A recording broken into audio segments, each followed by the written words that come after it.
कहती है हम लोग अरब हैं, हमारे कबीले में अगर कोई मुसाफिर आ जाए तो हमारी जैसी जियाफत कोई नहीं कर सकता, हमारी जैसी मेहमान नवाजी कोई नहीं कर सकता, इतनी मेहमान नवाजी हमारी होती है। लेकिन आज तुम ऐसे वक्त आए हो कि आज मेरे घर में कोई शे मौजूद नहीं है कि जो मैं तुम्हारी खिदमत में पेश कर सकूं। हुजूर देखते हैं उस उम्मे माबद के घर में एक बकरी बंधी हुई है, वो निहायत लागर और कमजोर बकरी है। उम्मे माबद से हुजूर फरमाते हैं, कहा ए उम्मे माबद, अगर तुम इजाजत दे दो तो इस बकरी का दूध हम दो लें और इससे हम अपनी प्यास को सैराब करें, इससे हम सैराब हो जाएं। उम्मे माबद कहती है, अगर इस बकरी का क्या दूध निकालोगे, ये तो इतनी कमजोर है कि अबू माबद मेरे शोहर बकरियों का रेवड़ चराने को ले गए हैं, इसके अंदर इतनी ताकत न थी कि रेवड़ के साथ जा सके, इसलिए यहाँ घर पे बंधी हुई है, इसकी हड्डियों में गूदा मौजूद नहीं है, तुम इसका दूध कैसे निकालोगे।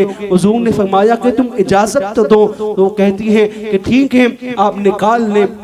चुनांचे सैयदना अबू बकर सिद्दीक रज़ियल्लाहु ताला उस बकरी को छोड़कर हुजूर की बारगाह में पेश करते हैं, हुजूर के सामने खड़ा रखते हैं। हुजूर अलैहिस्सलातु वस्सलाम दुआ करते हैं, ए परवरदिगार उम्मे माबद की इस बकरी में बरकत अता फरमा। दुआ करते हैं, दस्ते रहमत उस बकरी की पुष्ट पर फेरते हैं और उसके थनों पर हुजूर अपना दस्ते मुबारक फेरते हैं।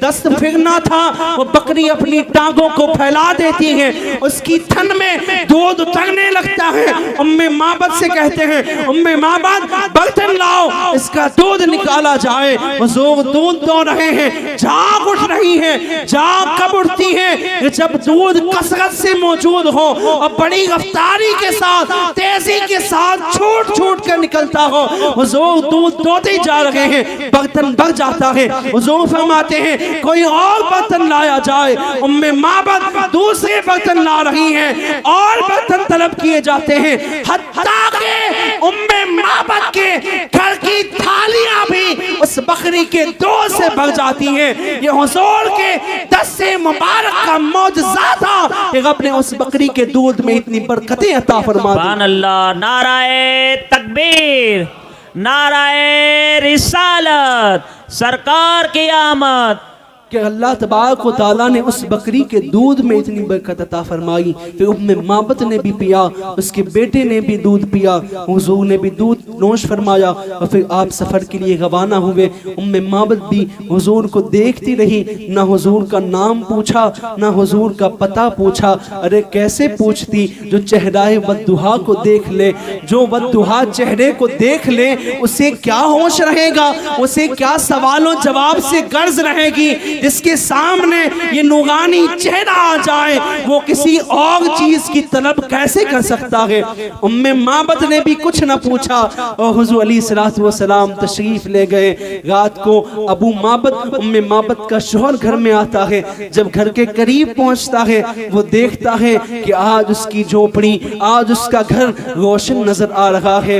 नूर के जलवे फैले हुए हैं, रोशनियां फैली हुई हैं। अब उम्मे माबद कुछ कहती, इससे पहले अबू माबद कहता है, कहाँ है उम्मे माबद, बताओ क्या आज घर में कोई आया था, कोई नूरानी शख्स आया था क्या?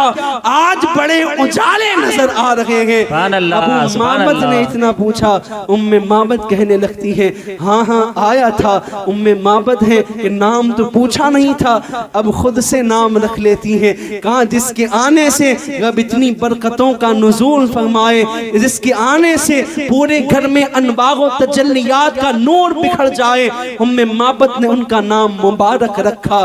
कहा ए अबू माबद, आने वाला मुबारक था। अबू माबद कहता है, कहा उसका नाम मुबारक था? कहा हाँ वो मुबारक था, उसके आने से पूरी कुटिया मुबारक हो चुकी है। उम्मे माबद का बेटा कहता है, कहा अम्मी जरा वो बकरी वाली बात तो सुनाओ, अरे वो तो बताओ कैसे उसने उस कमजोर बकरी पर हाथ फेरा और बकरी ने अपनी टांगे फुरा दी और उसने किस तरह दूध निकाला है। ओ ये तो बताओ कि घर में कोई बर्तन खाली नहीं बचा जिसमें उस बकरी का दूध ना मौजूद हो। उम्मे माबद ने जब ये बात कही, अबू माबद कहता है कहा उम्मे माबद अगर इतना हसीन वो शख्स था तो बताओ तो सही वो कैसा दिखता था, ये तो बता दो, ये तो बताओ वो हसीन कैसा था। सीरत निगारों ने तमाम हदीसों में हुजूर अलैहिस्सलातु वस्सलाम का वो हुलिया बयान किया जिसमें उम्मे माबद ने हुजूर का वो हुलिया बयान किया है जिसकी मिसाल सीरत की किताबों में नहीं मिलती है। उम्मे माबद ने कमा हक कहो हुजूर का हुलिया बयान करने की कोशिश की, लेकिन उन तमाम सीरत की बातों में, उन तमाम हुजूर के हुलिये की बातों में मैं आपको सिर्फ एक बात अर्ज करना चाहता हूँ। ये क्या बात है? ये ऐसी बात है कि उम्मे माबद ने इस बात को कहकर हुजूर की सूरत ही सिर्फ बयान नहीं की बल्कि हुजूर की सीरत भी बयान कर दी है। उम्मे माबद का लहजा देखिए किस तरह बयान कर रही है। उम्मे माबद कह रही है का ये अबू माबद वो इतना हसीन था, वो इतना खूबसूरत था, अगर दूर से देखो तो भी वो हसीन नजर आए और करीब आ जाए तो वो और भी ज्यादा हसीन नजर आए। सुभान अल्लाह।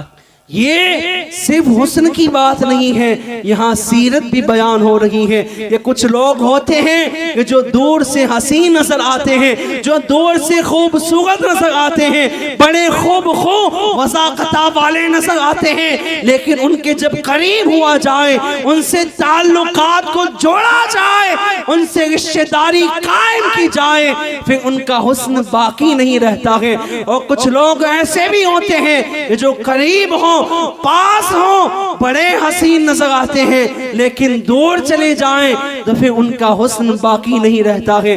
यहाँ उम्मे माबद हुजूर की सीरत भी बयान कर रही है और हुजूर की सूरत भी बयान कर रही है कि वो ऐसा हसीन कि दूर से देखो तब भी उसकी मिसाल कोई नहीं, और जब करीब आ जाए तो उससे ज्यादा हसीन और जमीन कोई नहीं है, इतना हसीन वो है।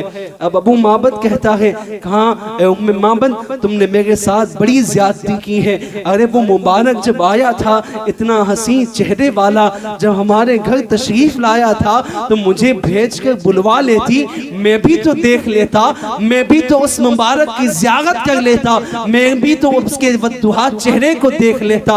अब वो कहते हैं कि उम्मे माबद अब मैं रोजाना बकरियां घर के आसपास चराया करूंगा, ज्यादा दूर नहीं जाऊंगा, अगर वो दोबारा मुबारक यहाँ से गुजर जाए तो मुझे बुला लेना, मैं भी उसके जलवे देखना चाहता हूँ, मैं भी उसका दीदार करना चाहता हूँ। अब उम्मे माबद का घर है, एक ऐसा घर है, अब रोजाना जब खाना खाने के लिए लोग बैठते हैं, जब खाना खाने के लिए ये पूरा घर बैठता है तो क्या होता है, अबू माबद कहता है उम्मे माबद खाना बाद में खाएंगे, पहले ये तो बता दो कि वो मुबारक कैसा दिखता था, उस मुबारक का हुलिया तो बयान करो। गोया उम्मे माबद का घर है कि हुजूर का दीदार एक मर्तबा किया है, अब रोजाना हुजूर का मिलाद घर में मनाया जा रहा है। खाना खाने से पहले हुजूर के हुस्न और जमाल के चर्चे हो रहे हैं, ये आदत हो गई, खाना बाद में तनावुल होगा, पहले उस मुबारक के जलवों की बात होगी, पहले उस नूर वाले चेहरे की बातें होंगी, उसके हुस्न और जमाल का जिक्र होगा। गोया रोजाना पहले मिलाद होगा, फिर खाना तनावुल किया जाएगा। फिर एक रोज भी वो भी आता है, उम्मे माबद कोई सौदा खरीदने के लिए अपनी बस्ती के करीब एक शहर में जाती है, वहाँ सौदा नहीं मिलता तो वहाँ से आगे जाती है और वो यसरब पहुँच जाती है, वो मदीना पहुँच जाती है। सौदा खरीद रही थी कि इतने में क्या हुआ कि उसके बेटे ने देखा कि सैयदना अबू बकर सिद्दीक रास्ते से गुजर रहे हैं। वो बेटा अपनी माँ को पुकारता है, कहा अम्मा देखो वो मुबारक का साथी जो था उसको मैंने गुजरते देखा है, चलो उसका पीछा किया जाए कि वो मुबारक तक पहुंचा दे। सुभान अल्लाह। चुनांचे से वो उम्मे माबद और उसका बेटा अबू बकर सिद्दीक के पीछे पीछे हो लेते हैं, आपको रोकते हैं और कहते हैं ए शख्स हमें मुबारक का पता बताओ, मुबारक कहाँ रहता है ये बता दो। अबू बकर सिद्दीक कहते हैं ये नाम तो उनका रखा हुआ था, मुबारक के नाम से कौन जानता था। अबू बकर सिद्दीक कहते हैं तुम किस मुबारक का पता पूछ रही हो, किस मुबारक के बारे में पता पूछना है। तो वो बच्चा कहता है अरे तुम उस दिन नहीं आए थे, हमारे घर आए थे, उस बकरी का दूध दुहा था और फिर चले गए थे, हमने नाम नहीं पूछा था, हमने अपने तौर पर उनका नाम मुबारक रख दिया था। अबू बकर सिद्दीक समझ जाते हैं ये और किसी का जिक्र नहीं कर रहे, ये कमली वाले आका का जिक्र किया जा रहा है, ये हुजूर की बात हो रही है। अबू बकर सिद्दीक कहते हैं आओ आओ तुम्हें अपने मुबारक के पास ले चलूं।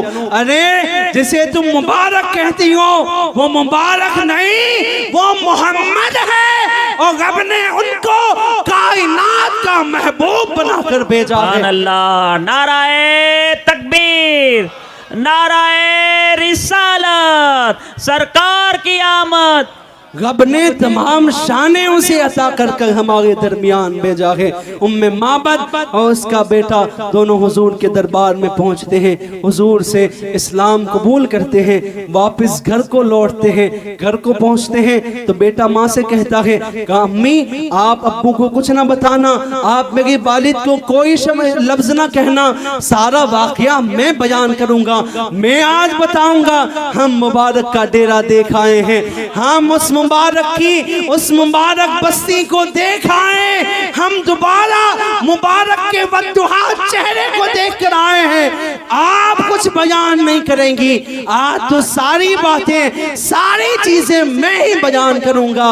इतने में रात होती है, अबू माबद घर में आता है, घर में आते ही वो खुद पूछ बैठता है कहाँ है उम्मे माबद, आज फिर ज्यादती की है, आज भी घर में वही रोशनी नजर आ रही है कि जो मुबारक के आने पर थी, क्या आज भी मुबारक आया था। उम्मे माबद कहती है नहीं नहीं, आज वो नहीं आया था, आज हम उसकी चौखट से होकर आए हैं, आज हम उसे देखकर आए हैं और वो और कोई नहीं है, वो मुसलमानों का नबी मोहम्मद रसूलुल्लाह सल्लल्लाहु ताला अलैहि वसल्लम है। फिर ये पूरा घर हुजूर की बारगाह में आते हैं और कलमा पढ़कर इस्लाम में दाखिल होते हैं।